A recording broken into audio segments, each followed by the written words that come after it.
Blood, रक्त क्या है? क्या सभी व्यक्तियों में एक ही जैसा रक्त होता है कि अलग अलग ग्रुप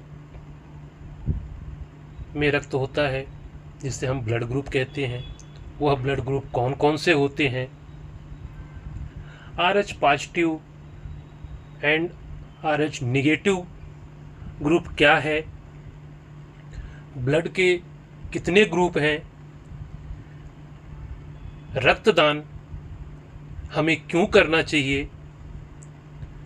ब्लड प्रेशर, रक्तदाब क्या है? इन सब बातों की जानकारी हम इस चैनल में इस वीडियो में प्राप्त करेंगे। यदि आप इस चैनल पे पहली बार आए हैं तो इस चैनल को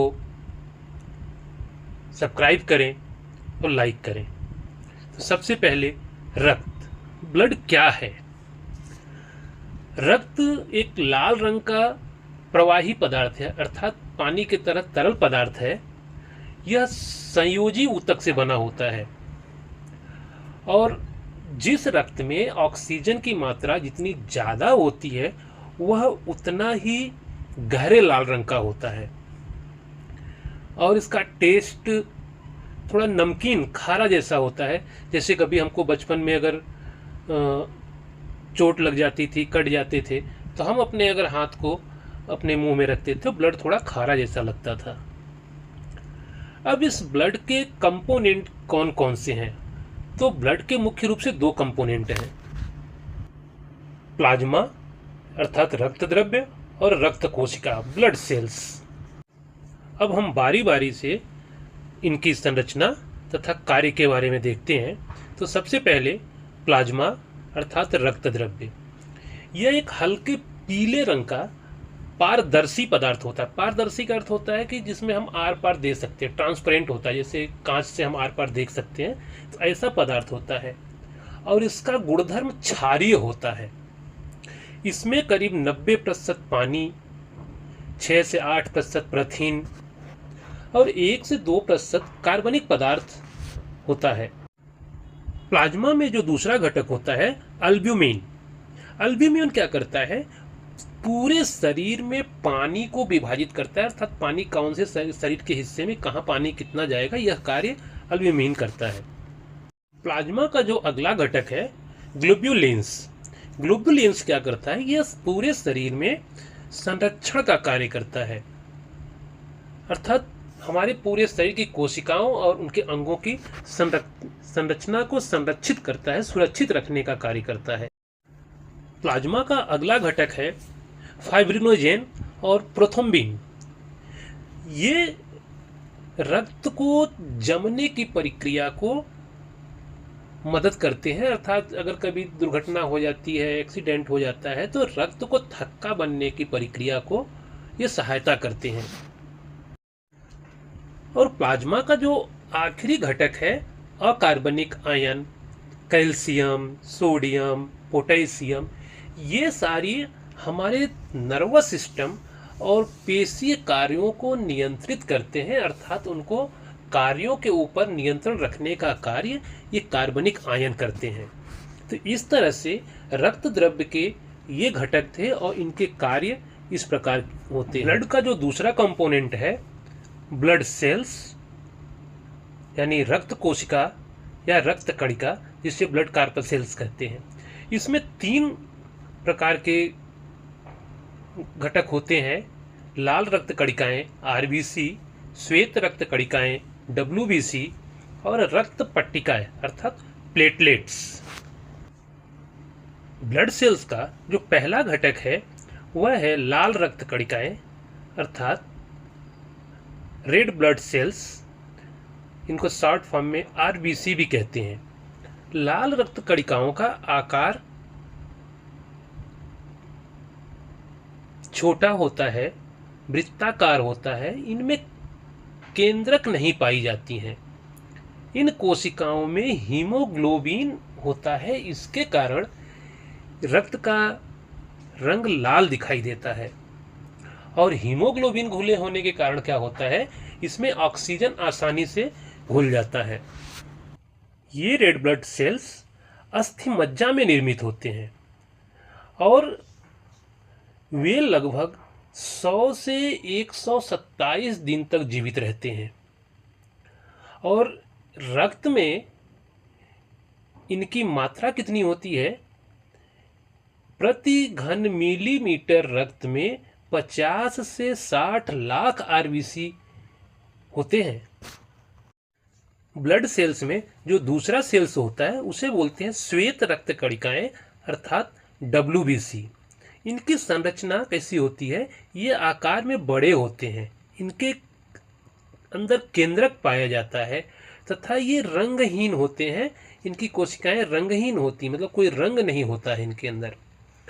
और इनके रक्त के प्रति घन मिलीमीटर में लगभग 5 से 10,000 श्वेत रक्त कणिकाएं अर्थात WBC पाई जाती हैं।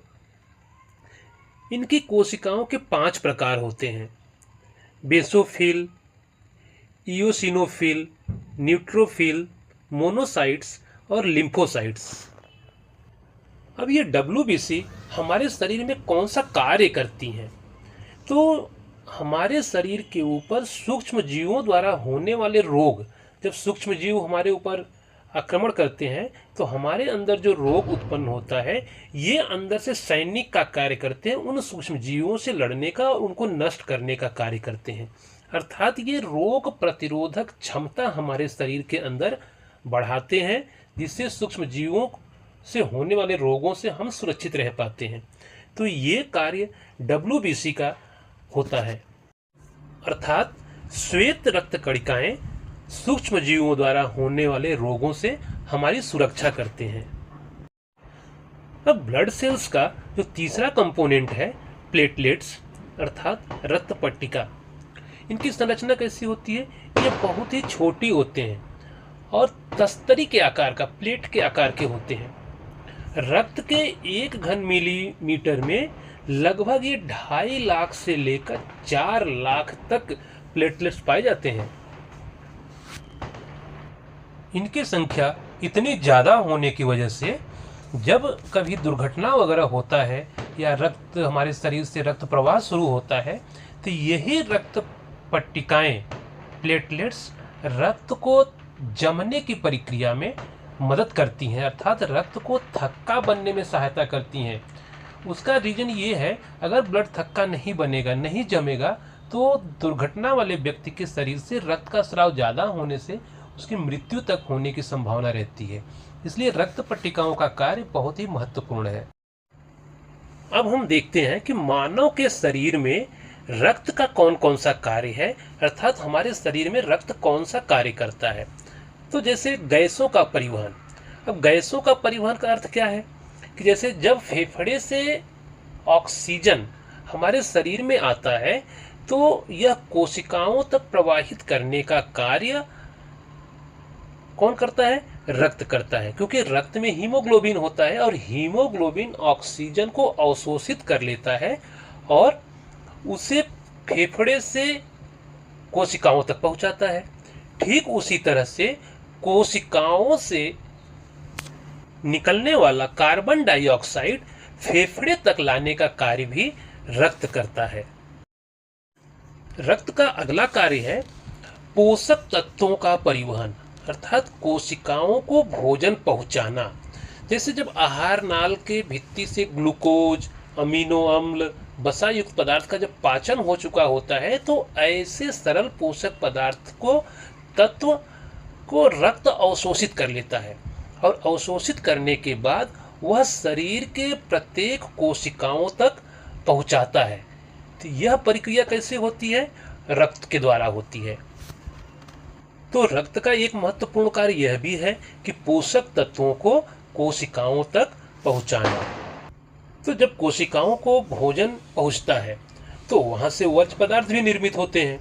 तो उन वर्ज्य पदार्थों को जैसे यूरिया, अमोनिया, क्रिएटिनिन और नाइट्रोजन युक्त वर्ज्य पदार्थों को ऊतकों से रक्त में इकट्ठा किया जाता है। फिर उसके बाद वह शरीर के बाहर निकालने के लिए वृक्क तक लाते हैं, किडनी तक लाते हैं। तो इस प्रक्रिया में रक्त के माध्यम से ही वर्ज्य पदार्थ किडनी तक लाया जाता है। तो इस प्रकार रक्त का एक और महत्वपूर्ण कार्य कि वर्ज्य पदार्थों को कोशिकाओं से निकालकर वृक्क तक लाने का कार्य भी रक्त करता है। फिर रक्त का अगला कार्य है जैसे कि रक्त में प्रतिरोधक क्षमता का विकास करना, जैसे सूक्ष्म जीव और अन्य हानिकारक कणों का शरीर के ऊपर कोई प्रभाव नहीं हो, शरीर को उन सूक्ष्म जीवों से संरक्षण प्रदान करते हैं। जैसे अभी हमने पिछले कंपोनेंट में देखा कि WBC हमारे शरीर में रोग प्रतिरोधक क्षमता को निर्मित करता है। तो चूंकि WBC रक्त का एक घटक है, इसलिए रक्त का भी कार्य यही होता है। तो रक्त हमारे शरीर को रोग प्रतिरोधक क्षमता और शरीर का रक्षण करने का कार्य करता है। इसके अलावा रक्त अगला कार्य जो है प्रकीर्ण तथा संप्रेरकों का परिवहन, जैसे भोजन का परिवहन करता है, वर्ज्य पदार्थों का परिवहन होता है। तो ठीक इसी तरह से हार्मोन्स का श्रवण, जहां से हार्मोन स्रावित होता है उस स्थान से प्रवाहित करके किस स्थान पर उसको रासायनिक अभिक्रिया करनी है उस स्थान तक पहुंचाने का कार्य भी रक्त करता है। किसको पहुंचाता है? प्रकीर्ण और हार्मोन्स को। रक्त का अगला कार्य है ताप नियमन। ताप नियमन का अर्थ है जैसे कि हमारे शरीर का तापमान लगभग 37 डिग्री सेल्सियस के आसपास बना होता है। अब यह क्यों होता है? क्योंकि वाहिनियों में जब रक्त का विस्फारण और संकुचन होता है तो उसके कारण शरीर का तापमान एक स्थिर होता है। तो लगभग 37 डिग्री सेल्सियस तक तापमान हमारा बना होता है। यह उस धमनियों में, वाहिनियों में रक्त के प्रवाहित होने से होता है। तो इस कारण हम कह सकते हैं कि अगला कार्य ताप नियमन भी रक्त का एक कार्य है। इसके अतिरिक्त रक्त हमारे शरीर में लवण जैसे सोडियम, पोटेशियम, इन सब की संतुलित मात्रा में बनाए रखने का भी कार्य रक्त करता है, क्योंकि सोडियम पोटेशियम के कारण हमारे शरीर के बहुत सारे अंगों में उपयोगी होते हैं, इसलिए इसको संतुलित बनाए रखने का और पहुंचाने का कार्य रक्त करता है। इसके अलावा जो महत्वपूर्ण हमने पढ़ा था प्लेटलेट्स के बारे में, कि रक्त को थक्का बनने या जमने में प्लेटलेट सहायक होते हैं। तो जो रक्त के अंदर जो प्लेटलेट्स पाए जाते हैं, यदि समझ लीजिए किसी व्यक्ति की दुर्घटना हो गई या कोई व्यक्ति किसी भी बीमारी के कारण उसको रक्त की आवश्यकता है और दुर्घटना वाले व्यक्ति को रक्त के शरीर से स्राव हो रहा है, उस स्थिति में यदि उस व्यक्ति का रक्त नहीं रुकेगा, स्राव होना नहीं रुकेगा, थक्का नहीं बनेगा, तो उसके शरीर से बहुत ज़्यादा रक्त स्रावित होने की वजह से उस व्यक्ति की मृत्यु होने की संभावना रहती है। तो हमारे शरीर में जो रक्त थक्का बनता है, जमता है, वह प्लेटलेट्स के कारण होता है। तो रक्त का यह भी कार्य है कि हमारे शरीर में रक्त को का बनने में सहायता करें। तो क्या सभी मानव में एक ही प्रकार का रक्त होता है? नहीं, बल्कि ह्यूमन ब्लड ग्रुप्स अलग अलग होते हैं। ये ग्रुप्स बनते कैसे हैं? रक्त में प्रतिजन और प्रतिरक्षी दो प्रोटीन्स होते हैं, इनके आधार पे रक्त को अलग अलग ग्रुप्स में बांट दिया गया है। जैसे मनुष्य में के रक्त में ए, बी, AB और O ऐसे 4 समूह होते हैं। अब इसे RH पॉजिटिव और RH निगेटिव करके फिर से A+, A-, B positive, B negative, AB positive, AB negative, O positive और O निगेटिव, ऐसे करके सब 8 रक्त समूह बनाए गए हैं। रक्तदान, ब्लड डोनेट। रक्तदान यह सर्वश्रेष्ठ दान है, क्योंकि जब कोई व्यक्ति दुर्घटनाग्रस्त होता है, उसके जख्म से रक्तस्राव होता है, तो उसके शरीर में रक्त की कमी हो जाती है। कभी कभी ऑपरेशन के समय व्यक्ति को रक्त की आवश्यकता होती है। उसी प्रकार अनीमिया, थैलीसेमिया और कैंसर के रोगियों को बाहर से रक्त की आपूर्ति की आवश्यकता होती है।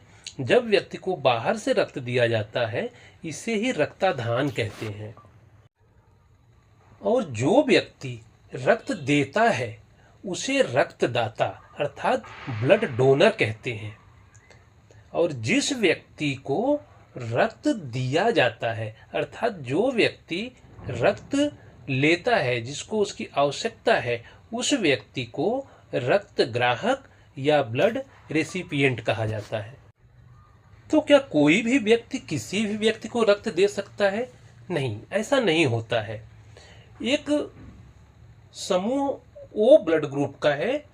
यह ग्रुप ऐसा है कि यह किसी भी ब्लड ग्रुप को रक्त दे सकता है, इसलिए इसे यूनिवर्सल डोनर यानी सार्वभौमिक दाता कहते हैं। ओ ग्रुप का ब्लड ग्रुप किसी भी ए समूह, बी समूह, ए बी समूह, ओ समूह, किसी भी ब्लड ग्रुप वाले को यह रक्त दे सकता है। तो ठीक इसी प्रकार जिस व्यक्ति का ब्लड ग्रुप ए बी होगा, वह किसी भी व्यक्ति का रक्त ले सकता है, ग्रहण कर सकता है, चाहे वह ओ ब्लड ग्रुप का हो, ए ब्लड ग्रुप का हो, बी ब्लड ग्रुप का हो और ए बी ब्लड ग्रुप का। वह सभी ब्लड ग्रुप के व्यक्तियों का रक्त ले सकता है। इसलिए उसे अर्थात ए बी ब्लड ग्रुप के समूह को सार्वभौमिक ग्राहक यानी यूनिवर्सल रेसिपिएंट बोलते हैं कि यह किसी भी ब्लड ग्रुप के व्यक्ति का रक्त इसको आसानी से दिया जा सकता है। अर्थात ए बी ब्लड ग्रुप को यूनिवर्सल रेसिपिएंट सार्वभौमिक ग्राहक तथा ओ ग्रुप को सार्वभौमिक दाता यूनिवर्सल डोनर कहा जाता है।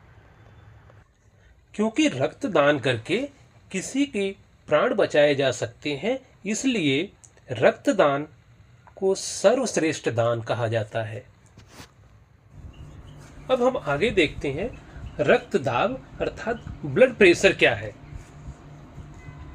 तो ब्लड प्रेशर हृदय के संकुचन और शिथिलीकरण की सहायता से जब धमनियों में रक्त निरंतर प्रवाहित होता रहता है, तो जब धमनियों में रक्त प्रवाहित होता है तो हृदय में जब संकुचन होता है तो रक्त धमनियों में तेजी से प्रवाहित होता है दबाव के कारण। तो धमनियों की भित्तियों पर रक्त का दाब पड़ता है, उसे ही रक्तदाब कहा जाता है। और यह रक्तदाब हृदय के आकुंचन और शिथिलीभवन के कारण दो तरह का होता है। तो जैसे जब हृदय के संकुचन के समय जो उत्पन्न दाब होता है उसे प्रकुंचन दाब अर्थात सिस्टोलिक दाब कहते हैं। और जब हृदय का शिथिलीभवन होता है उस समय जो दाब उत्पन्न होता है उसे अनुशिथिलन दाब या डायस्टोलिक दाब कहते हैं। अर्थात जब हृदय में संकुचन होता है तो हृदय के संकुचन के कारण धमनियों में रक्त प्रवाहित होता है। जब धमनियों में रक्त प्रवाहित होता है तो उसे हम सिस्टोलिक दाब कहते हैं। और जब हृदय का शिथिलीभवन होता है, हृदय जब फूग जाता है तो सिराओं से रक्त हृदय के अंदर आता है, उसे हम डायस्टोलिक दाब कहते हैं। तो इस तरह से हमारे हृदय पे दो तरह का दाब कार्य करता है। तो इसे ही किसी भी स्वस्थ व्यक्ति के शरीर का जब हम ब्लड प्रेशर मापते हैं, आप जाते होंगे डॉक्टर के पास, ब्लड प्रेशर जब मापता है तो स्वस्थ व्यक्ति जो नॉर्मल व्यक्ति का ब्लड प्रेशर होता है 120/80 होता है। 120 क्या होता है? सिस्टोलिक दाब, कि जब वह धमनियों में रक्त प्रवाहित होता है, हृदय जो दाब लगाता है उसे हम सिस्टोलिक दाब कहते हैं। और डायस्टोलिक दाब क्या होता है? जब हृदय शिथिलीभवन हो जाता है तो सिराओं से रक्त हृदय में आता है तो उसका दाब कम होता है, उसे हम डायस्टोलिक दाब कहते हैं। वह स्वस्थ व्यक्ति में 80 मिलीमीटर होता है। जब आप डॉक्टर के पास जाते होंगे तो वहाँ पे ब्लड प्रेशर मशीन आपने देखा होगा, एक यंत्र होता है जिसे डॉक्टर ब्लड प्रेशर मापते हैं। उस ब्लड प्रेशर मशीन को स्फिग्मोमैनोमीटर कहते हैं। यह मैनुअल रक्त दाब मापक यंत्र है तथा ये डिजिटल, अभी इस समय डिजिटल रक्त दाब मापक यंत्र का उपयोग डॉक्टर लोग करते हैं। तो आज हमने इस वीडियो में रक्त, कंपोनेंट ऑफ रक्त, रक्त के कार्य, ह्यूमन ब्लड ग्रुप, रक्तदान और ब्लड प्रेशर जैसे टॉपिक के ऊपर आज हमने चर्चा किया। यह वीडियो आपको कैसा लगा कमेंट बॉक्स में अवश्य लिखें। अगर आपने चैनल को अभी तक सब्सक्राइब नहीं किया है तो चैनल को सब्सक्राइब करें तथा लाइक करें तथा अपने लोगों को तथा अपना हेल्थ चेकअप रेगुलर बेसिस पे कराएं तथा रक्तदान को प्रोत्साहित करें। धन्यवाद।